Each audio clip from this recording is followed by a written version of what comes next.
ఓం శ్రీ సాయిరామ్. భగవాన్ బాబావారి దివ్య పద్మాలకు నమస్కరిస్తూ, నేను స్వామితో కనెక్ట్ అయినటువంటి విషయాలు, అలాగే స్వామితో స్వామి ప్రయాణంలో నేను జరిగిన అనుభూతుల్ని మా భావితరాలకి, మా పిల్లలకి భవిష్యత్తులో వాళ్ళకి తెలియజేసే విధంగా నా అనుభూతుల్ని పంచుకుంటున్నాను.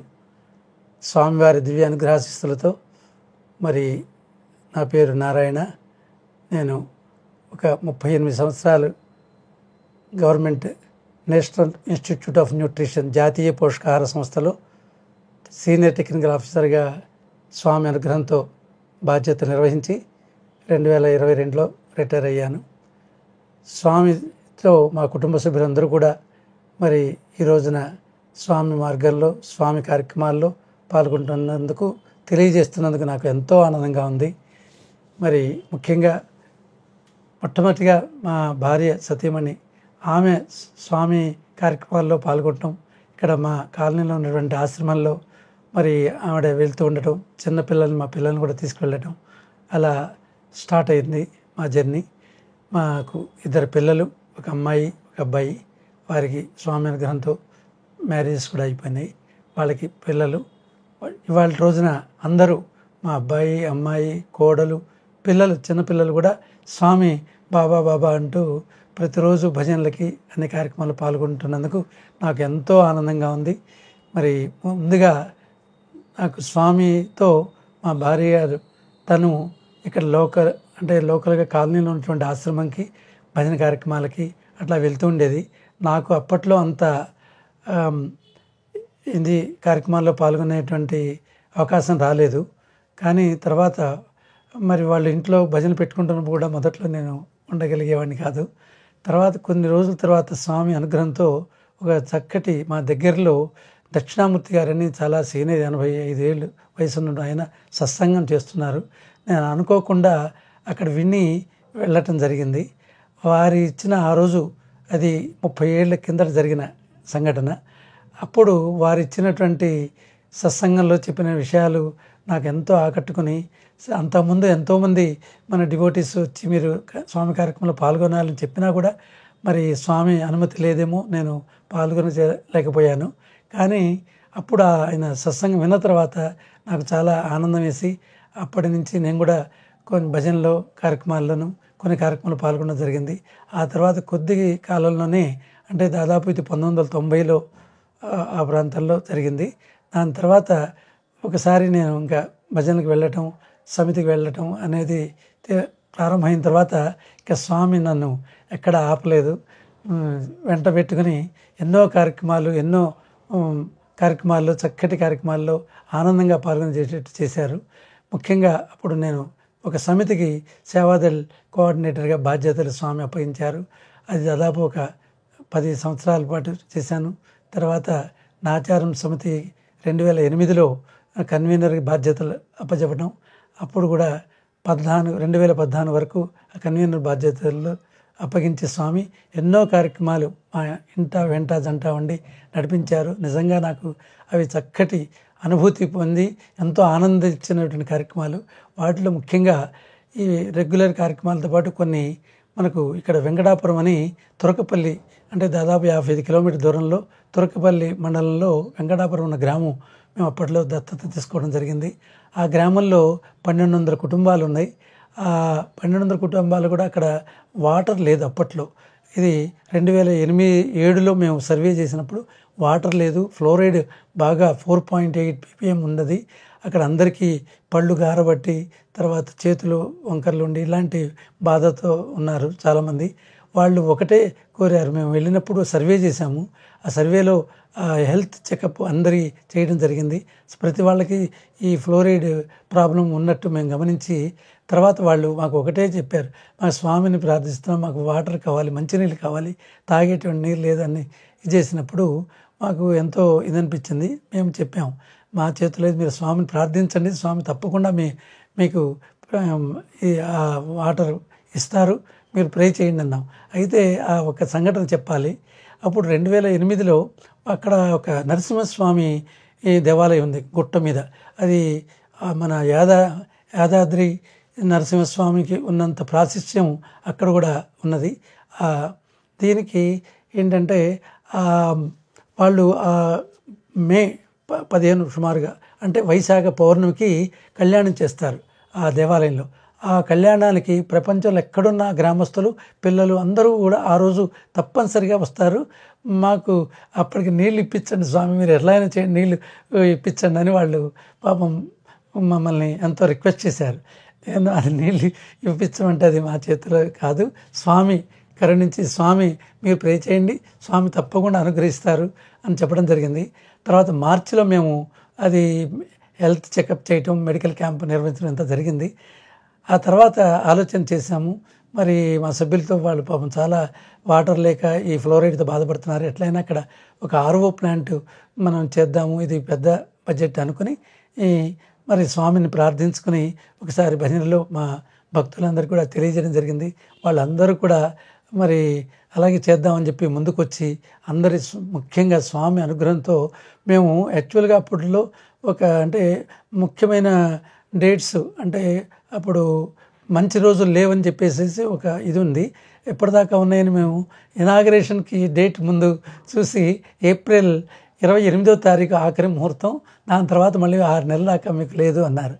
అంటే మరి ఏప్రిల్ 28 అంటే కరెక్ట్గా నెల ఉంది. మేము మార్చి 30 ఆ ప్రాంతాల్లో అనుకున్నప్పుడు ఎట్లా ఇది కొద్దిగా పెద్ద బడ్జెట్ కదా అలా అని, సరే నేను ఒక స్వామి చెప్పిన బాటలో భజన అయిన తర్వాత నేను మీరెవరు పేర్లు ఇవ్వకుండా ఈ సేవకు స్వామి మీకు ఎంత అవకాశం ఇస్తే అంత మీరు ఒక ఎస్టిమేషన్ అంటూ ఉండాలి, కాబట్టి మీరు మరి ఈ కాగితం మీద రాసి వేయండి అని భజన అయిన తర్వాత అప్పటికప్పుడు 38 మంది ఆ రోజు ఉన్నారు భజనలో. అందరూ వాళ్ళకి తోచింది పేరు రాయకుండా వేశారు. సరే అది అయిపోయిన తర్వాత చూస్తే 1,16,000 రూపాయలు స్వామికి సమర్పించుకుంటామని భక్తులు చెప్పడం, ఆ తర్వాత భక్తులు చేయటం, దానికి మేము ఒక 4 లక్షల దాకా ఎస్టిమేట్ చేసినప్పటికీ అది ఇంకా ఎక్కువ స్వామి అనుగ్రహించడం ఎక్కువ రావటం.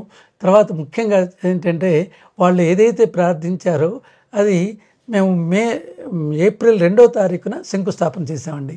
ఏప్రిల్ 2వ తారీఖున మార్చి 30 నాడు అనుకుని ఏప్రిల్ 2వ తారీఖు శంకుస్థాపన చేసిన 28 రోజుల్లో నిజంగా డే అండ్ నైట్స్ మీకు ఇది శంకుస్థాపన దగ్గర నుంచి రూమ్ కట్టి మొత్తం టైల్స్ వేసి రూఫ్ వేయడానికి మనకు మినిమం 11 days పడుతుంది. అలాంటిది డే అండ్ నైట్ మాకు వర్కర్స్ కూడా మేస్త్రీలు కూడా సహకరించి చక్కగా చేసి మా సేవలు కూడా మేము అందరం చక్కగా కలిసికట్టుగా చేసి వాళ్ళకి భోజనాలు అక్కడే ఏర్పాటు చేసి మేము చేస్తే ఏప్రిల్ 28కి కరెక్ట్గా అనుకున్న విధంగా స్వామి అది కంప్లీట్ చేయించడమే కాదు, మొత్తం వాళ్ళ అనుకున్నట్టుగా ఏదైతే కళ్యాణానికి ముందే వైశాఖ పౌర్ణమి కన్నా ముందే వాళ్ళకి 28 రోజుల్లో ఆ ప్రాజెక్ట్ కంప్లీట్ చేసి వాళ్ళందరికీ 1,200 మందికి ఫ్రీ క్యాన్స్ ఇచ్చి ఉదయం 7:30 మేము చంద్రవదన్ గారిని ఐఏఎస్ కలెక్టరు అప్పుడు ఆంక్షలు ఉంటే ఆయన పిలిచాము, ఆయన ఇనాగ్రేట్ చేయటం, స్వామి అనుగ్రహంతో వాళ్ళందరికీ నీరు అందించడం, 1,200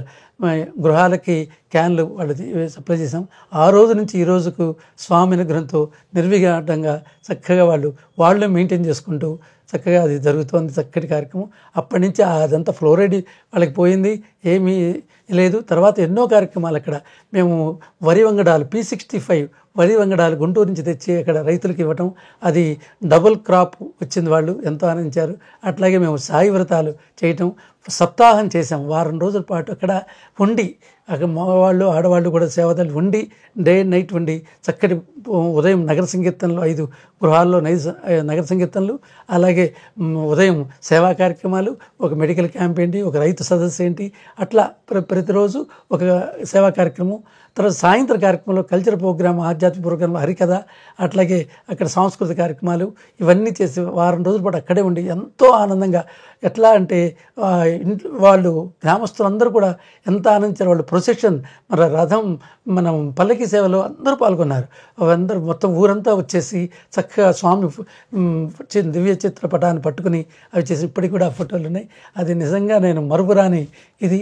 తర్వాత వాళ్ళందరినీ కూడా పిల్లలతో స్పోర్ట్స్ ఇలాంటి ఎన్నో కార్యక్రమాలు అక్కడ జరిగినాయి. 5 సంవత్సరాలు అక్కడ కార్యక్రమాలు చేయడం, 5 ఏళ్ల పిల్లాడి దగ్గర నుంచి 80 ఏళ్ల వృద్ధుల వరకు కూడా సాయిరాం నారాయణ గారు అని ప్రతి ఒక్కళ్ళు గుర్తుపట్టే విధంగా అక్కడ మేము వాళ్ళతో మమేకమై ఎన్నో కార్యక్రమాలు చేయటం నిజంగా మా జీవితంలో మరిపురానిటువంటి విషయం. అది నాకు కన్వీనర్ బాధ్యతగా స్వామి నాకు ఇచ్చి అవకాశాన్ని ఇచ్చినటువంటి స్వామికి నేను జీవితాంతం కృతజ్ఞత తెలియజేసుకుంటాను. అలాగే అక్కడ వాళ్ళని స్వామి దర్శనానికి కూడా తీసుకువెళ్ళాము. అప్పట్లో 2004 నుంచి ప్రతి సంవత్సరం మొదట 354 మందితో స్వామి దర్శనం కోసం మేము ఒక సమితి నుంచి 354 మందితో 2004లో ప్రారంభమై అట్లా ప్రతి సంవత్సరం రెండో సంవత్సరం 450 మంది, తర్వాత 550 మంది, చివరికి 2009లో 654 మందిని మా నాచారం సమితి నుంచి తీసుకువెళ్ళి ఈ గ్రామస్తులు కూడా తీసుకువెళ్ళి అక్కడ స్వామికి దర్శనం చేసినప్పుడు స్వామి ఎంత ఆనందించారంటే మాకు ముందుగా చక్రవర్తి గారు ఇంటర్వ్యూ ఇవ్వటం, ఆయన అన్నీ చెప్పడం. అక్కడ చేసిన ఇంకా ముఖ్యమైన విషయం ఏంటంటే అక్కడ మహిళల చేత ఇంట్లో వాళ్ళు కొద్దిగా గొప్ప సంపాదన చేసుకోవడానికి బెంగళూరు నుంచి వ్యాస్పర్ టెక్నాలజీ వాళ్ళతో అక్కడ మన స్మాల్ స్కేల్ ఇండస్ట్రీ ఒక 150 మంది మహిళలు ఇంట్లోనే వాళ్ళు ఈ కబోర్డ్స్ మనం పేపర్ ప్రెస్సింగ్ అంటాం, డైనింగ్ టేబుల్స్, డోర్సు, దాని లోపల పెట్టేటువంటి న్యూస్ పేపర్స్ మెటీరియల్ అంతా వాళ్ళే ఇచ్చేవాళ్ళు. వాళ్ళు చేసినందుకు రోజుకు ఒక 150 రూపాయలు వచ్చేవి. అట్లా ఒక 150 మంది మహిళలకు ఇళ్లలోనే మిషన్స్, ఆ మెటీరియల్ అంతా గమ్ము, పేపర్లు అన్నీ ఇచ్చి చక్కగా ఒక 5-6 నెలలు వాళ్ళు చేశారు. ఆ తర్వాత బెంగళూరులో వాళ్ళు ఫైనల్ ఫినిషింగ్ వాళ్ళు ఇచ్చేవాళ్ళు అడ్డెక్కలం. అవి అట్లాంటి స్మాల్ స్కేల్ ఇండస్ట్రీ కూడా అక్కడ చేయడం ఉంది. అలాగే ఇస్తరాకులు మిషను ఇచ్చి ఒక కుటుంబానికి ఇస్తే అక్కడ అడ్డాకులు ఉంటాయి. అప్పటిదాకా మేము చూసాము, ప్రతి ఇంట్లో అడ్డాకులు ఎల్లాడదీసి ఉండేవి. ఆ అడ్డాకుల్ని వీళ్ళే పుల్లలతో కుట్టేవాళ్ళు, అంత ఇది కాలేదు. వీళ్ళకి ఏదైనా మనం మిషన్ ఇచ్చి ఉపాధి కల్పిస్తే బాగుంటుందని స్వామి ఇచ్చినట్టు ఆలోచనతో ఒక 2 మిషన్లు మేము వాళ్ళకి ఇవ్వటం, ఆ మిషన్లు వాళ్ళు చేసి చక్కటి ఇస్తరాకులు మిషన్ మీద ప్రెస్ చేస్తే ఎంత బ్యూటిఫుల్గా వచ్చినాయంటే అలా వాళ్ళు చిన్న చిన్న వ్యాపారం హోటల్స్కి వాటికి అమ్ముకోవడం వాళ్ళు సంపాదించుకున్నారు. ఇట్లాంటి ఎన్నో కార్యక్రమాలు స్వామి చేయించడం, వీళ్ళందరినీ మేము ప్రతి సంవత్సరం తీసుకువెళ్తున్నా. 2009లో మేము స్వామి దర్శనంకి అందరిని తీసుకెళ్ళాం. అప్పుడు స్వామికి సమర్పించుకున్నాము ఈ డెకోలం పీసు, ఈ ఇస్తరాకులు, తర్వాత అలాగే అక్కడ జరిగిన మిగతా కార్యక్రమాలు, ఫోటో ఆల్బమ్స్, ఇట్లా అందరి మేము 654 మంది స్వామి దర్శనం కోసం వెళ్ళినప్పుడు నిజంగా స్వామి మమ్మల్ని కరుణించి 2009లో జూలైలో స్వామి దగ్గరికి వచ్చి మరి ఆశీర్వించడం, అవన్నీ ఆ ఇస్తరాకులు కూడా స్వామి ఒళ్ళో పెట్టుకొని చక్కగా వినుతూ బంగారు ఎంత బాగున్నాయి స్వామి అని స్వామి ఆ ఇస్తరాకులు తీసుకుని చూసి ఎంతో ఆనందపరిచి మమ్మల్ని అందరికి కూడా పాద నమస్కారం ఇచ్చి 8 మందికి పాదం తీసుకోమని చెప్పి స్వామి చక్కగా ఆల్బమ్ చూసి ఒక 10 నిమిషాలు మాట్లాడి నిజంగా అది ఆ అనుభూతి అనేది నేను జీవితంలో మరిపురానిది. స్వామితో నాకు అంత స్థాయికి ఒక పనికి ఏమీ ఇది చిన్నని సామాన్యుణ్ణి అంత స్థాయికి స్వామి తీసుకెళ్లారు. అది నిజంగా స్వామి అనుగ్రహంగా భావిస్తున్నాను. అంతకన్నా స్వామి నాకు ఇంకా ఏం కావాలి చెప్పండి. అలా నాకు చక్కటి అనుభూతి ఇచ్చారు. అంతకుముందు కూడా చక్కగా మా మందిరం పాదుకలు బ్లెస్ చేయటం అట్లా ప్రతి సంవత్సరం కూడా చేసి 2009లో అటువంటి చక్కటి దర్శన భాగ్యాన్ని, సంభర్షణ భాగ్యాన్ని, అలాగే చక్కటి మాకు అక్షింతలు వేసి అందరికీ కూడా పాద నమస్కారం ఇచ్చారు. అది ఒక అనుభూతి. తర్వాత మాకు అట్లాగే సేవా కార్యక్రమాల్లో కూడా ఇట్లాంటి కార్యక్రమాలు ఆ గ్రామస్తుల్ని సేవకి, పుటపర్తి సేవకి తీసుకువెళ్ళాము. 23 మంది అప్పట్లో ఒక సమితి నుంచి వచ్చి చక్కటి సేవా భాగ్యాన్ని స్వామి కలుగజేశారు. మరి వాళ్ళందరూ కూడా సేవ చేసుకున్నారు. తర్వాత వాళ్ళకి ఉపాధికి మరి రాజీవ్ గాంధీ డైమండ్ అనే కంపెనీ ఇక్కడ ఉండి వాళ్ళు ట్రైనింగ్ ఇచ్చి వాళ్ళకి చేయడం జరిగింది. సో ఇట్లా ఎన్నో కార్యక్రమాలు అక్కడ జరిగినాయి. ఆ గ్రామం ఇవాళ రోజున కూడా చక్కగా ఇప్పటికీ వాళ్ళు సాయిరామ్మ గ్రామంకి రండి అని వాళ్ళు పిలిచి మేము వెళ్తూ ఉంటాం. అక్కడ స్కూల్ పిల్లలు, బాల వికాస్ పిల్లలు, ఇవన్నీ కూడా కార్యక్రమాలు జరిగినాయి. తర్వాత అలా ప్రయాణం సాగుతూ మరి ఇక్కడికి జరిగిన కార్యక్రమాలు, తర్వాత నాకు హైదరాబాద్ డిస్ట్రిక్ట్లో సేవాదళ కోఆర్డినేటర్గా బాధ్యతలు స్వామి ఇచ్చారు. అక్కడ కూడా ఎన్నో కార్యక్రమాలు జిల్లాలో జరగటం. తర్వాత 2013 వరకు కూడా నేను కన్వీనర్గా బాధ్యతలు నిర్వహించడం జరిగింది. తర్వాత హైదరాబాద్ జిల్లాలో ఒక సర్వీస్ కోఆర్డినేటర్గా 2017 వరకు చేసాం. అక్కడ కూడా ఎన్నో కార్యక్రమాలు, స్టేట్ కార్యక్రమాలు, తర్వాత మరి ఆల్ ఇండియా బేస్డ్ కార్యక్రమాలు, తర్వాత శివంలో ప్రోగ్రామ్స్, భజన ప్రోగ్రామ్స్, మహాశివరాత్రి, తర్వాత దసరా సందర్భంలో మరి గాయత్రి హోమం, అప్పుడు స్వామివారి 81వ బర్త్డే సందర్భంగా మా సమితికి ఇచ్చినటువంటి అవకాశాన్ని మనం ఒక గాయత్రి హోమం కార్యక్రమం 81 మంది దంపతులతో 27 హోమగుండాలతో చక్కటి కార్యక్రమం నిర్వహించడం జరిగింది. అది దాదాపు 1000 మంది భక్తులు పాల్గొనటం చాలా అది దివ్యమైన ప్రోగ్రాము. అట్లాంటి ప్రోగ్రామ్స్ కూడా స్వామి వెంట ఉండి మా చేత జరిపించారు. మరి అది కూడా ఒక ఇది. తర్వాత నేను 2017 నుంచి ప్రస్తుతం మేడ్చల్ మల్కాజిగిరి జిల్లాకి డిస్ట్రిక్ట్ సర్వీస్ కోఆర్డినేటర్గా చేయటమే కాకుండా మరి ప్రశాంత నిలయంలో మొదట్లో సేవ ఇచ్చింది కుల్వంత్ హాల్లో స్వామి భౌతికంగా ఉన్నప్పుడే 8 సంవత్సరాలు నాకు గ్రూప్ లీడర్గా ఫస్ట్ టైం వెళ్తూనే గ్రూప్ లీడర్గా సేవ భాగ్యాన్ని కలుగజేశారు. చక్కగా సేవ చేసుకున్నాము, ఎంతో ఆనందించాను. ఆ తర్వాత మరి స్టేట్ వైజ్ ప్రోగ్రామ్స్ కానివ్వండి, సేవా కార్యక్రమాలు పాల్గొనడం. మరి తర్వాత అన్నిటికన్నా ముఖ్యమైన మా పిల్లలు కూడా పెద్దవాళ్ళు అయ్యి వాళ్ళ పెళ్ళిళ్ళు, మళ్ళీ పిల్లలు అందరూ కూడా ఇవన్నీ స్వామి దగ్గరుండి జరిపిస్తూ, మరి మా మిస్సెస్ కూడా ఏంటంటే ఆమె కూడా ముందు ఆమె నాకు స్ఫూర్తి. స్వామి కార్యక్రమాలు ఆవిడ పాల్గొనేది, తర్వాత నేను రావడం జరిగింది. ఆమె కూడా ఎంతో కార్యక్రమాలు ఇక్కడ ఈశ్వరాముడి వస్తే మజ్జిగ పోసే తను ఒక్కదే ఉండి మొత్తం 1000 లీటర్లు మజ్జిగ కలిపేసి పోయటం. అట్లాగే సప్తాహం అప్పుడు తను ఒక్కతే వంట చేసి మరి 40 మందికి మా సేవతలకి పొద్దున సాయంత్రం టిఫిన్ భోజనం చక్కగా చేసి పెట్టి మంచి ఇప్పటికి కూడా చెప్తుంటారు. మరి అటువంటి సేవా కార్యక్రమం చేసి నాకు ఎంతో సపోర్ట్ ఇచ్చింది. ఏంటంటే ఒక భార్యగా నాకు ఆవిడ సపోర్ట్ ఉండబట్టి నేను స్వామి అనుగ్రహంతో ముందుకు వెళ్ళగలిగాను. ఎటువంటి కుటుంబంలో మాకు ఎటువంటి ఇబ్బంది లేకుండా స్వామి కార్యక్రమంలో నిర్విఘాటంగా పాల్గొంటాం. తర్వాత మరి స్వామి భౌతికంగా చాలించిన తర్వాత 2012 నుంచి కూడా ఒక అద్భుతమైనటువంటి సేవా కార్యక్రమం ఆరాధన మహోత్సవంలో మరి 2012 నుంచి కూడా చక్కటి బాధ్యతలు, చాలా ముఖ్యమైనటువంటి బాధ్యతలు. అంటే మీకు అందరికీ తెలుసు, అక్కడ కార్యక్రమంలో దాదాపు 30,000 మందికి మనం హిల్వీ స్టేడియంలో స్వామి ప్రసాదాన్ని అందించడం జరుగుతుంది. మరి 2012 నుంచి కూడా నాకు ఇప్పటి వరకు ప్రతి సంవత్సరం అక్కడ ఆ కార్యక్రమానికి సేవాదల్ని దాదాపు 700 మంది సేవాదళ సభ్యులు మనం అక్కడ డిప్లాయ్ చేస్తాం. తర్వాత అలాగే మరి ఒక 300 మంది జెంట్స్, యూత్ పిల్లలు, అలాగే మహిళలు వీళ్ళంతా వచ్చి ఆ రోజు ఈ స్వామివారి ప్రసాదాన్ని ఎక్కడి నుంచో భక్తులు గ్రామాల నుంచి, పక్కన గ్రామాల నుంచి వచ్చిన భక్తుల్ని పొద్దున ఉదయం 5 గంటల నుంచి కూర్చోబెడతాం. మనం అక్కడ ఎల్వి స్టేడియంలో టెంట్లు వేస్తాం. ఆ టెంట్ల కింద ముందుగా మనం ఎస్టిమేట్ చేసుకుంటాం. ఎట్లా అంటే ప్లాన్ చేసుకుని ఒక యూనిట్ల వైజ్గా ఆ ఎల్వి స్టేడియంలో ఎన్ని యూనిట్లు అవుతుందనేది ఒక లెక్క చేసుకుని ఒక యూనిట్లో ఎంతమంది మనం కూర్చోబెట్టచ్చు అనే ఎస్టిమేట్ చేయటం. సో ఒక యూనిట్ ప్రకారంగా ఈ మొత్తం యూనిట్లకి ఎంతమంది కెపాసిటీ మనం కూర్చోబెట్టవచ్చు, ఒక సెక్టార్లో ఎంతమంది 1500 నుంచి 2500 వరకు మనం ఎస్టిమేట్ చేసి కూర్చోబెట్టడానికి అక్కడ ఏర్పాట్లు చేయడం జరుగుతుంది. మన పెద్దలు, సీనియర్లు కూడా చాలామంది దానికి ప్లానింగ్ చేస్తూ ఉంటారు. దాంతో అక్కడ ఆ ఎస్టిమేషన్ దాంట్లో కూడా ముందుగా మేము ఎస్టిమేట్ తీసుకుని ముఖ్యంగా చెప్పదలుచుకుంది అంటే మీ అందరికీ తెలుసు, అక్కడ ఈ ఎల్వి స్టేడియంలో 5 గంటల నుంచి వచ్చిన 10:30 వరకు వస్తూనే ఉంటారు. దాదాపు మరి 28,000, 30,000 కూడా ఒక్కొక్క సంవత్సరం వచ్చిన వాళ్ళు ఉన్నారు భక్తులు.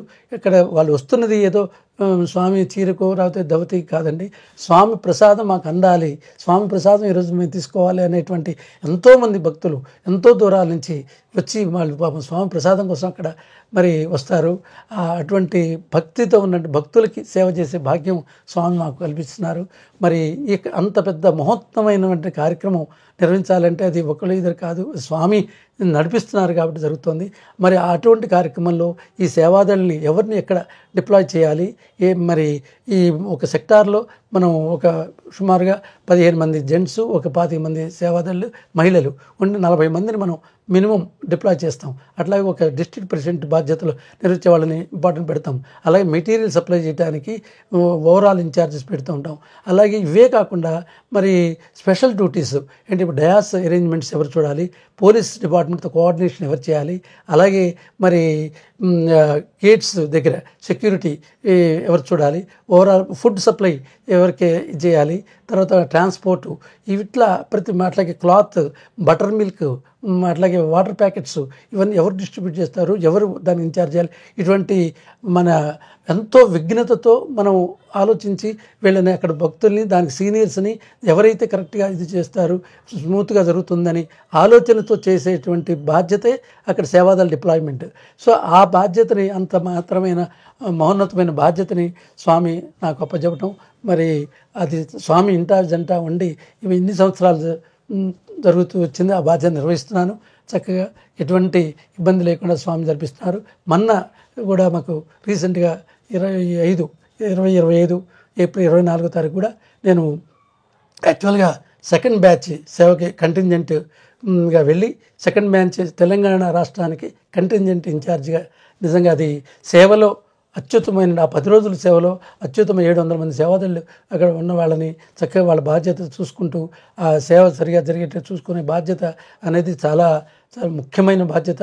ఎంతో అటువంటి బాధ్యతని నాలాంటి వాడికి స్వామి అప్పచెప్పారంటే మరి అది నిజంగా నా అదృష్టంగా భావిస్తూ చక్కగా ఎటువంటి ఇబ్బంది లేకుండా ఆనందంగా నేను స్వామి సేవ చేసుకున్నాం. దాని తర్వాత ఆరాధన ఉత్సవం దాన్ని కంటిన్యూ చేసుకుంటూ 4 రోజుల పాటు ఉండి మొన్న కూడా 24వ తారీఖు 21 నుంచి 24 వరకు కూడా ఈ ప్లానింగ్ అంతా చేసుకుని ఎవరెవరు ఎక్కడ ఎవరైతే కరెక్ట్గా అక్కడ చేయగలరు. కొన్ని సెక్టార్స్ ఎండింగ్లో ఉంటాయి, అక్కడ కొన్ని ప్రాబ్లమ్స్ ఉంటాయి. అలాంటి చోట ఎటువంటి వాళ్ళని పెట్టాలి, ఎవరిని డిప్లాయ్ చేయాలి, ఎవరైతే అక్కడ కరెక్ట్గా చేయగలరు అనేటువంటి ఒక బాధ్యతాయుతంగా అందరినీ సేవాదారుల్ని స్పెషల్ డ్యూటీస్కి ఎలా చేసి చక్కగా ఆ సేవాదారుల్ని వాళ్ళందరికీ చెప్పటం, బ్రీఫింగ్ చేయటం, ఇవన్నీ చేసే దాంట్లో కొద్దో గొప్ప నాకు అవకాశం ఇచ్చి ఆ బాధ్యత ఇచ్చారు స్వామికి.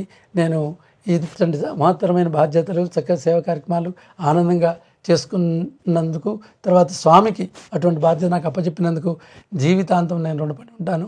ఇలాగే నేను ఒకటి స్వామి అన్నీ ఇచ్చారు, నాకు అన్నీ ప్రసాదించారు, ఏమీ నాకు లోటు లేదు. స్వామి ఇంటా జంట వెంట అన్నీ ఉన్నారు. మా భార్యను కూడా చూశారు, ఆమె స్వామిలో మొన్ననే 6 నెలల కింద ఐక్యమయ్యారు. అయినా కూడా మా కుటుంబం అంతా ఉన్నారు. నాకు జీవితాంతం ఈ జీవితం ఉన్నంతకాలం ఇటువంటి స్వామి సేవా కార్యక్రమాల్లో నాకు సేవా భాగ్యాన్ని కలుగ చేయమని స్వామిని ప్రార్థిస్తూ స్వామికి నా కృతజ్ఞతలు తెలియజేసుకుంటున్నాను. స్వామి సాయిరాం. జై సాయిరాం. సాయిరాం. ఇంకొక ఆనందకరమైన విషయం ఏంటంటే మొన్న ఏప్రిల్లో సెకండ్ బ్యాచ్కి మా జిల్లా నుంచి మరి స్వామి దివ్య అనుగ్రహ ఆశీస్సులతో ఎంతోమంది 102 మంది సేవాదారులు, పెద్దవాళ్ళు, వృద్ధులు, చిన్నవాళ్ళు అందరూ కూడా 102 మంది ఒక బ్యాచ్కి చక్కగా ఆనందంగా సేవ చేసుకునే అన్నది నిజంగా నాకు ఎంతో ఆనందాన్ని ఇచ్చింది. వాళ్ళందరూ కూడా వాళ్ళ కళ్ళల్లో ఎంతో ఆనందాన్ని చూశాను. వచ్చిన తర్వాత కూడా చక్కటి సేవ ఇచ్చారు స్వామి అని ఎంతో ఆనందించారు. అది నాకు చాలా ఆనందకరంగా ఉంది. మన జిల్లా నుంచి ఇంతమంది సేవలో పాల్గొనడం అనేది నాకు కూడా సంతృప్తినిచ్చింది. తర్వాత ముఖ్యంగా మా కుటుంబంలో కూడా మా పిల్లలు అందరూ, అమ్మాయి, అబ్బాయి, కోడలు అందరూ కూడా మన ఆరాధన ఉత్సవంలో పాల్గొనడం అనేది కూడా నాకు చాలా ఆనందకరమైన విషయం. మరి స్వామి మొట్టమొదటిలో కూడా నాకు విభూది ప్రసాదించడం, ఇట్లా ఎన్నో అనుభూతులు స్వామి మాకు ఎప్పుడూ కూడా మమ్మల్ని అనుగ్రహిస్తూ మరి మమ్మల్ని ఇంటా జంట వెంట కాపాడుతున్నారు. స్వామికి ఎల్లవేళలా ధన్యవాదాలు తెలియజేసుకుంటూ హృదయపూర్వకంగా కృతజ్ఞత తెలియజేసుకుంటున్నాను. సాయిరాం.